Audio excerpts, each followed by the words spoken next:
नमस्कार मित्रमैत्रिणींनो, माझं नाव आहे प्रीती पाटील जगदणे आणि मी तुमच्या समोर सादर करत आहे आजच्या पेपरचं पेपर अनालिसिस. स्पेक्ट्रम अकॅडमी कडून आपल्या सर्वांचं हार्दिक स्वागत. चला तर मग बघूया आजच्या सर्वात इम्पॉर्टंट न्यूज. दूरसंचार क्षेत्राला एक प्रकारे संजीवनी भेटलेली आहे, कारण त्याच्यामध्ये स्ट्रक्चरल रिफॉर्म्स एक प्रकारे होणार आहेत आणि त्याच्यामध्ये 9 संरचनात्मक ज्या सुधारणा आहेत त्याला स्ट्रक्चरल रिफॉर्म्स आपण म्हणतो. त्या वोडा, आयडिया आणि एअरटेलला त्याच्यामुळे काय झालेलं आहे, मोठ्या पद्धतीने दिलासा मिळालेला आहे. आता याच्यामध्ये आर्थिक संकटात जे सापडलेल्या टेलिकॉम कंपन्याच होत्या, त्याच्यामुळे काय होतं की त्याच्यामध्ये महसुलाची काही थकबाकी होती आणि त्यांना काय होतं की ते भरण्यात 4 वर्षाच्या स्थगितीसह स्वयंचलित मार्गाने त्यांना 100% थेट विदेशी गुंतवणुकाला परवानगी देण्याचा निर्णय काय घेतलेला आहे, केंद्रीय मंत्रिमंडळाने घेतला आहे. 100% जर तुम्ही विदेशी गुंतवणूक म्हणजेच आपला FDI आणि FII ची गुंतवणूक पूर्णपणे करू शकता, याची मग एक प्रकारे सवलत त्यांना केंद्रीय मंत्र्यांनी दिलेली आहे. एकूण 9 प्रकारचे स्ट्रक्चरल रिफॉर्म्स याच्यामध्ये करण्यात आलेला आहे. त्याच्यामध्ये यांचं जे एम्पॉवरमेंट कशा पद्धतीने करण्यात येईल त्याच्यावर देखील पूर्ण पद्धतीने विचार केलेला आहे आणि आता 5G नेटवर्क येणार आहे, त्याच्या पद्धतीने त्यांना कशा पद्धतीने त्यांना उत्स्फूर्त प्रतिसाद शासनाकडून देता येईल याच्यावर देखील विचार करण्यात आला आहे. याच्यामध्ये वार्षिक परवाना शुल्क आणि ध्वनिलहरी स्पेक्ट्रम वापर शुल्कापोटी 1999 पासूनची समयोजित पोटी जी एकूण महसुली उत्पन्नाशी संलग्न थकबाकी हा दूरसंचार कंपन्यांचा एक प्रकारे मोठा ताण समजला जात होता, की त्यांना जो महसूल द्यायचा होता ती थकबाकी जी होती त्याचा एक प्रकारे मोठा ताण समजला जात होता. आणि त्यामुळे काय केलंय, आता NER जी थकबाकी होती त्याचा 1 रुपया देखील त्यांना सरकारकडे आता भरावा लागणार नाही. त्यामुळे एक प्रकारे त्यांच्यावरचा जो आर्थिक भार आहे तो कमी झालेला आहे. आणि प्लस काय झालेलं आहे, त्याचं दुसरं ऍडव्हान्टेज काय होईल की या क्षेत्रामध्ये जे एम्प्लॉयमेंट जनरेशन आहे त्याची अजून निर्मिती होईल आणि एक प्रकारे कॉम्पिटिशन पण एक वायलेबल कॉम्पिटिशन त्यांच्यामध्ये होईल. अगोदर काय होतं की 49% FDI याच्यामध्ये थेट विदेशी गुंतवणूक याच्यामध्ये अलाव होती, परंतु आता काय केलेलं आहे की 100% विदेशी गुंतवणूकला एक प्रकारे अलाव केलेलं आपल्याला दिसतंय. एक प्रकारे याच्यामध्ये सर्व कायुषू सर्वदा हे जे आर्टिकल येत आहे त्याच्यामध्ये प्रत्येक फाउंडेशनचं वर्क एक प्रकारे येत आहे. तर आपण एक एसएला आपण युटिलाइज करू शकतो आपल्या MPSCच्या, की उगम फाउंडेशनने कोणत्या पद्धतीने विविध योजना आखलेल्या आहेत. त्याच्यामध्ये शाश्वत ग्राम विकासाला एक प्रकारे आर्थिक पाठबळ हवं, याच्यामध्ये ग्रामीण विकास आणि शेतीला व्यावसायिक रूप देण्याच्या ध्येयाने सांगलीतील उगम फाउंडेशन कार्यरत आहे आणि 30 वर्षापूर्वी महाविद्यालयीन तरुणाईच्या हाताला विधेयकाची जोड देऊन बळीराजा स्मृती धरण बांधण्यात आलंय. शेती, सिंचन, पशुपालनापर्यंत अगदी ओसड माळापर्यंत क्रांती स्मृती वनापर्यंत संस्थेची घोडदौड चालू आहे. या संस्थेला कार्यविस्तारासाठी मदतीचे हात हवे आहेत आणि त्यासाठी खानापूर तालुक्यातील येरळा नदीकाठी गावालाही दुष्काळाचा झुळा कायमचाच लागू आहे. त्याच्यामुळे एक प्रकारे चळवळ चालू केली आणि 1985 मध्ये विज्ञानाच्या माध्यमातून दुष्काळावर कशा पद्धतीने मात करता येते हे एका संस्थेने दाखवून दिलेलं आपल्याला दिसतंय.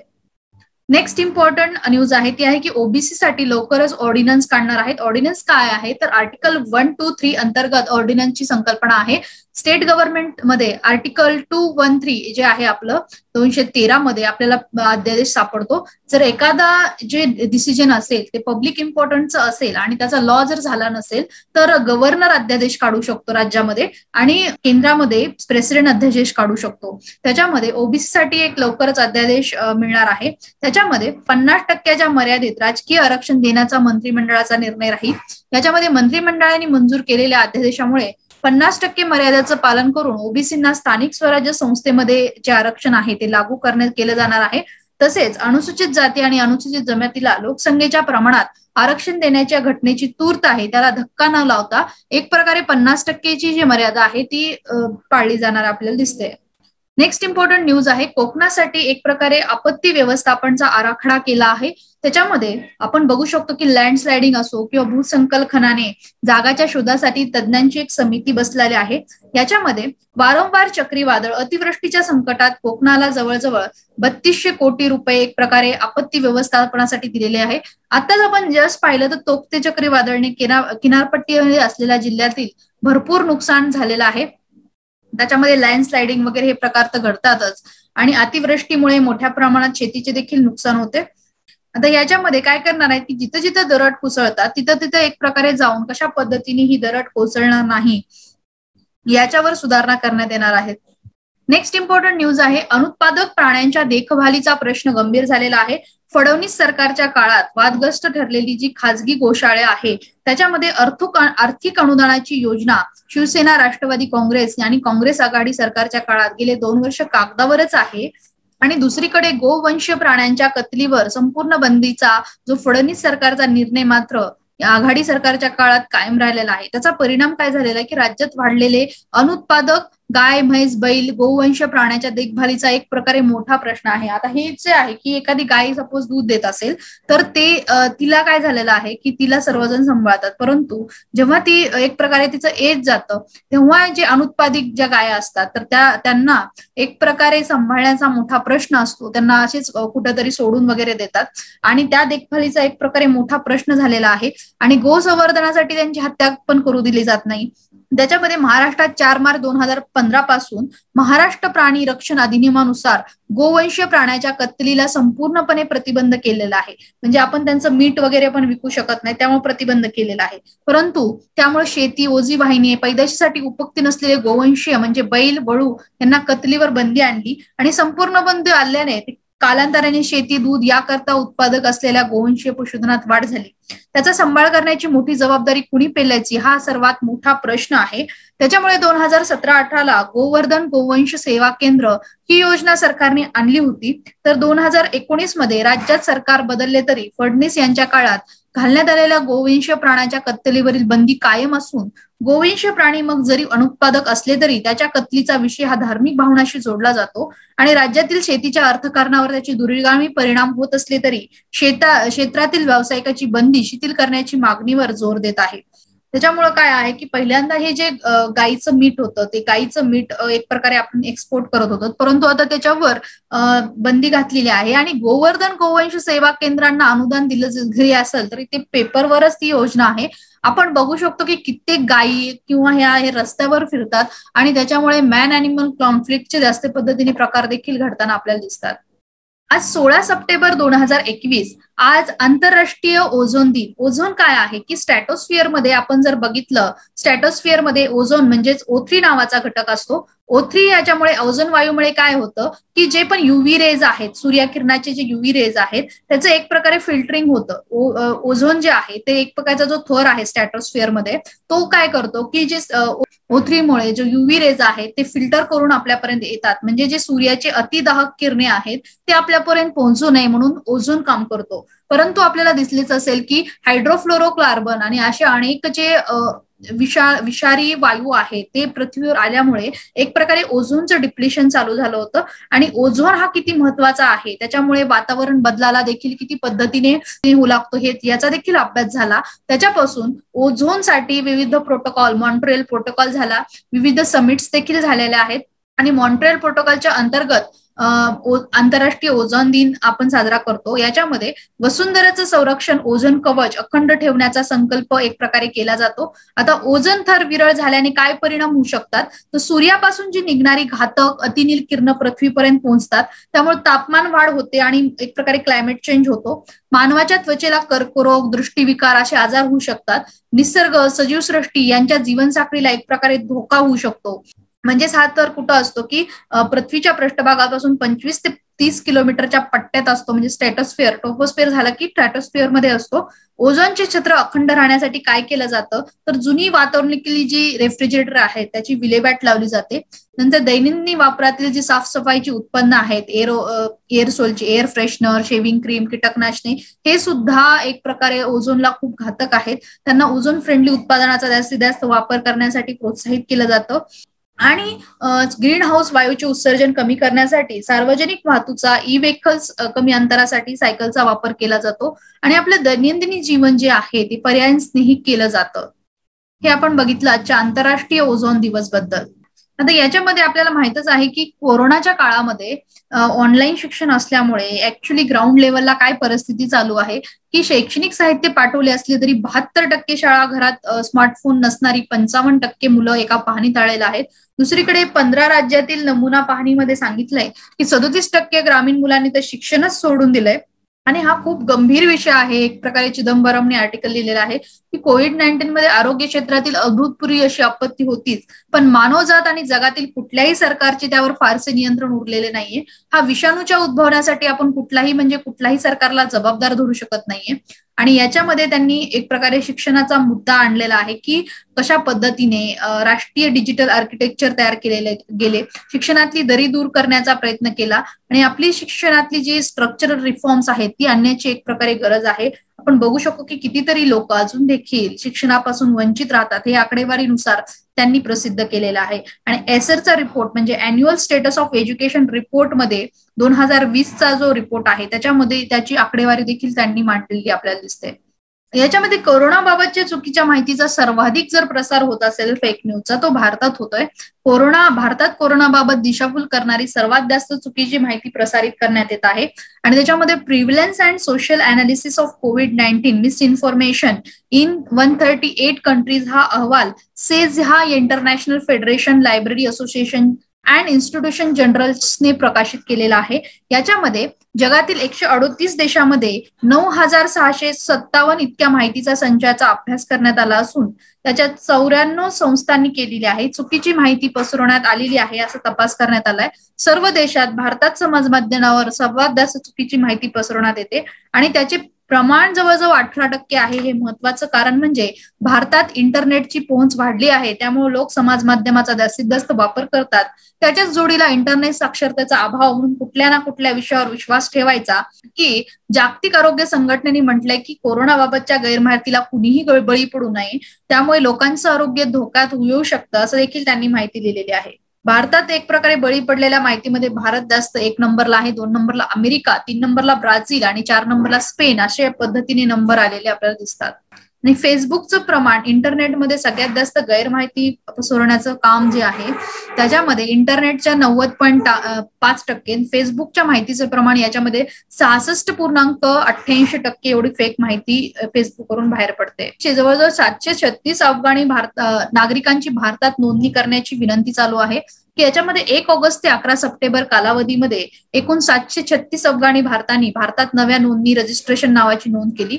अफगाणी नागरिकांची भारतात नोंदणी आणि मदत याबाबत विनंत्या विचारात घेण्यासाठी आपली क्षमता वाढवत आहोत असं संयुक्त राष्ट्राच्या निर्वासित येथील उच्चायुक्तांनी म्हणजेच UNHCR यांनी सांगितली. अफगाणी जे नागरिक आहेत त्यांना विसा जारी करण्याची आणि त्याच्यामध्ये मुदत वाढवणे, मदत करणे, त्यांच्या अडचणीवर तोडगा शोधणे हे देखील याच्यामध्ये सांगितलेलं आहे.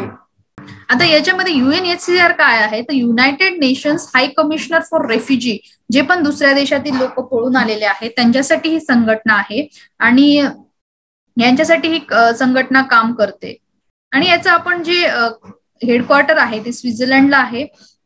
याच्यामध्ये काय आहे की ही ऑर्गनायझेशन मेन काम काय की जे रेफ्युजीचे लाईव्ह आहेत, राईट्स आहेत आणि त्यांचं चांगलं फ्युचर बनवण्यासाठी ही काम करते. भारताने UNHCRचं रेफ्युजी कन्व्हेन्शन अजून साईन केलेला नाहीये. ओके, तर ही याच्यासाठी UNHCR काम करते आणि त्यांनी भारतात नोंदणी करण्याची एक प्रकारे विनंती केलेली आपल्याला दिसते अफगाणी लोकांची. कोमलला रौप्य आणि संजीवनीला कांस्य पदक.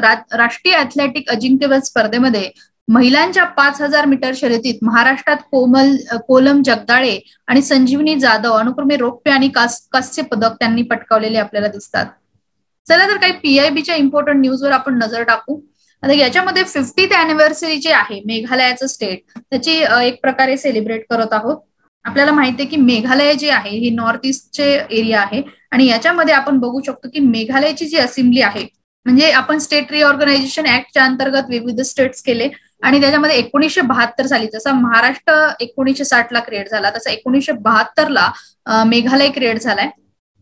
Meghalaya meaning abode of Clyde was formed about 2 district of the state of Assam. म्हणजे पहिल्यांदा जो आसामचा पार्ट होता तो नंतर युनायटेड खासी हिल्स, जैंता हिल, गॅरो हिल्स अशा पद्धतीने हिल्स मध्ये डिवाइड होता आणि याच्या पद्धतीने जे डिस्ट्रिक्ट्स आहेत खासी, गॅरो, जैंता हिलचे एक न्यू स्टेट म्हणजे मेघालय असा बनला. याच्यामध्ये 70% जर स्टेट आहे तर ते फॉरेस्ट एरिया जास्त करून जंगल एरिया जास्त भेटतो आणि वेटेस्ट रिजन म्हणजे ह्या जे एरिया आहे तो एक प्रकारे सगळ्यात जास्त पाऊस तिथे पडला जातो.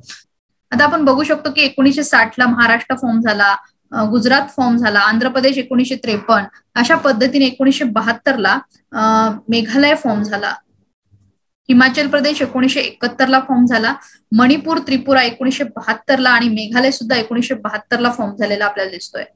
आता शांघाय कोऑपरेशन ऑर्गनायझेशनच्या बद्दल आपण माहिती पाहतो की SCO can be regional body that stabilize Afghanistan. म्हणजे एक प्रकारे शांघाय कोऑपरेशन ऑर्गनायझेशन जी आहे तर ती एक प्रकारे काही काम करू शकते का स्टेबिलिटीसाठी अफगाणिस्तानच्या.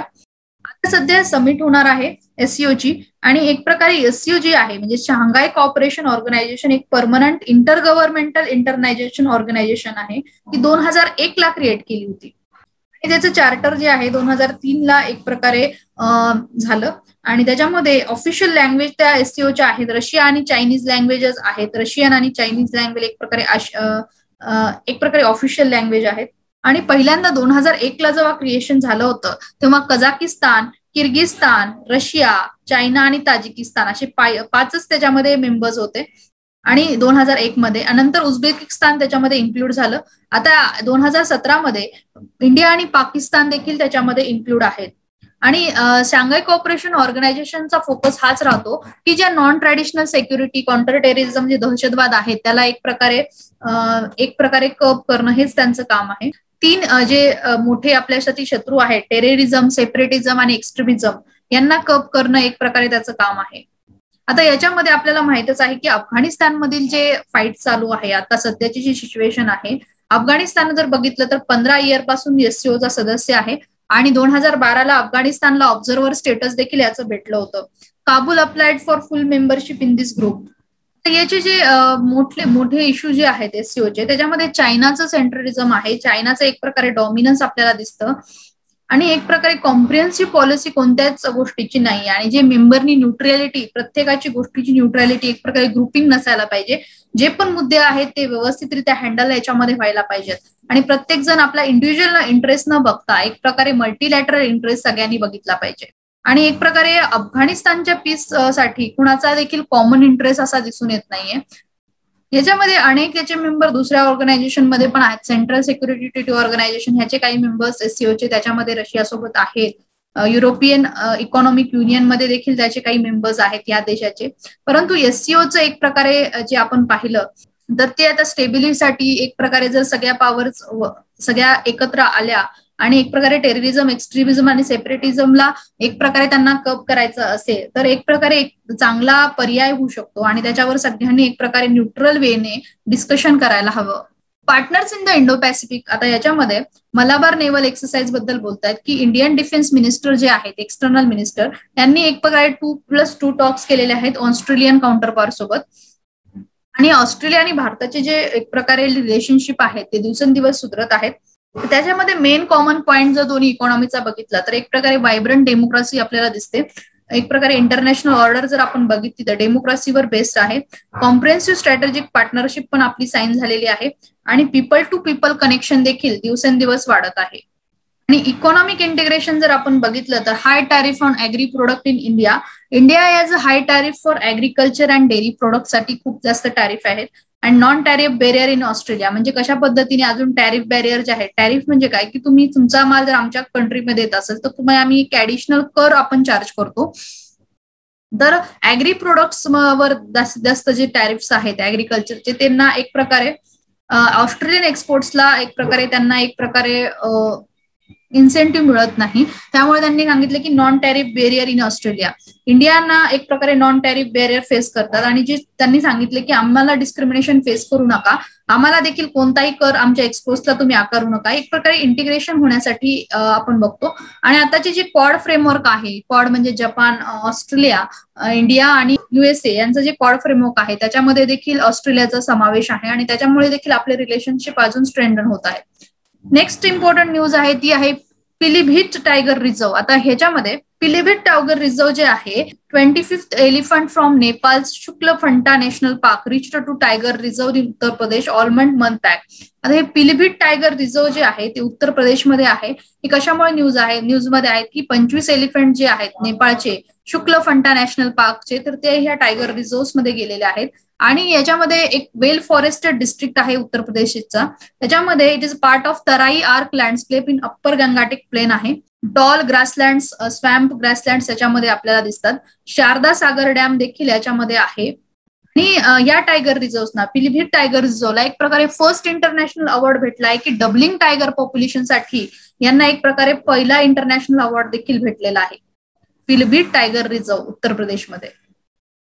ओके फ्रेंड्स, आपण आजच्या सर्व इम्पॉर्टंट न्यूज कव्हर केलेल्या आहेत. चला तर मग उद्याच्या न्यूजपेपरमध्ये भेटूया with next important news. So friend, take care of yourself. Thank you so much for listening my lecture. Please do like, subscribe to our channel. Thank you once again.